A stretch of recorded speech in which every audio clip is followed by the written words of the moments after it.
voyons ce reportage à Lille, à la paroisse Saint-Maurice.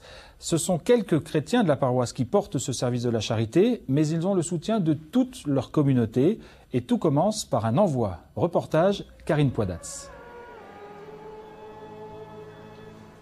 J'appelle Colette Madeleine, j'appelle Jean, j'appelle Myriam. Mariés, célibataires, laïcs, religieux ou prêtres, ce soir, ils sont 25 à être envoyés en mission par leur diocèse. Ils s'engagent à se mettre au service de leur paroisse et des plus pauvres de leur quartier. Êtes-vous d'accord pour prendre en équipe cette responsabilité pendant une année? Oui, nous sommes d'accord. Les membres de la Fraternité des Parvis s'appuient sur une charte missionnaire qui s'inspire des écrits de Madeleine Delbrel.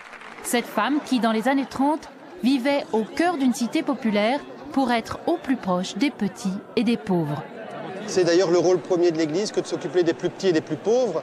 On n'est pas une société secrète à vivre entre nous, c'est vraiment une société qui se reçoit du Christ et qui se donne au monde.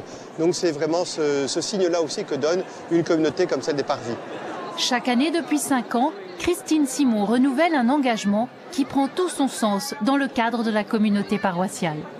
Je crois qu'on n'est pas chrétien tout seul, on dit souvent ça, mais c'est vrai que moi j'avais envie d'avoir des frères et des sœurs, quoi. Puis j'avais pas non plus envie d'aller dans la rue à mon compte, j'ai envie de dire. Pour moi c'était important de dire que j'allais dans la rue, rencontrer les gens, tisser des liens, de la part de l'Église, en tout cas de la part du Seigneur. Ça va ? Ça va. 4 fois par semaine, accompagnée par d'autres membres de la fraternité, Christine fait des tournées de rue. Depuis 5 ans, elle commence à bien connaître les SDF du centre-ville. Allez, à demain, Radia. Comme Radia ou Didier, par exemple. Cela fait plusieurs années qu'il fait la manche devant l'église Saint-Maurice. Il apprécie toujours leur visite. C'est déjà pas mal que vous me dites bonjour. Et c'est sympathique. Moi, je suis heureux. Je suis heureux de parler, je suis heureux de discuter avec les gens, et ça c'est merveilleux.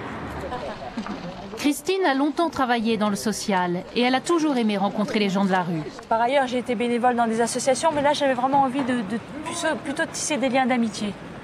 Avec vraiment la conviction que je n'ai pas envie d'être dans une situation d'aide face à des gens qui sont plus petits que moi ou plus en difficulté. Je pense qu'on est de la même humanité.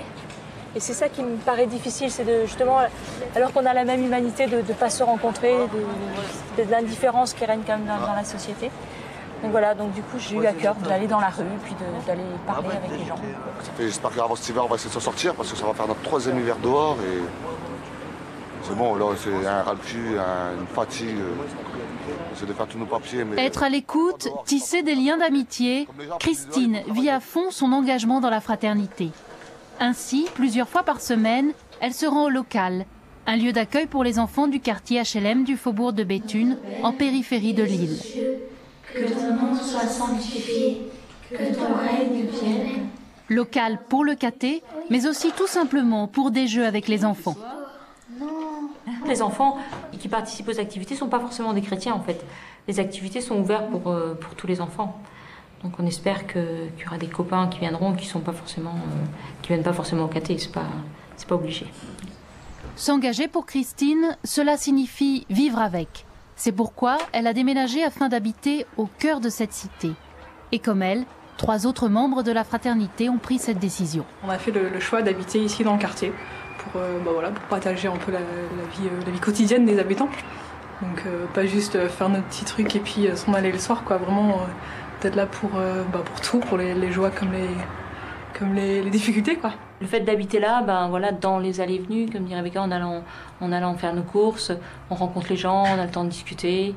Quand on a besoin de faire les inscriptions pour le caté, on a le temps d'aller voir les gens chez eux ou de leur proposer de venir au local comme ils préfèrent. Mais c'est vrai que ça donne plus de liberté et plus de gratuité.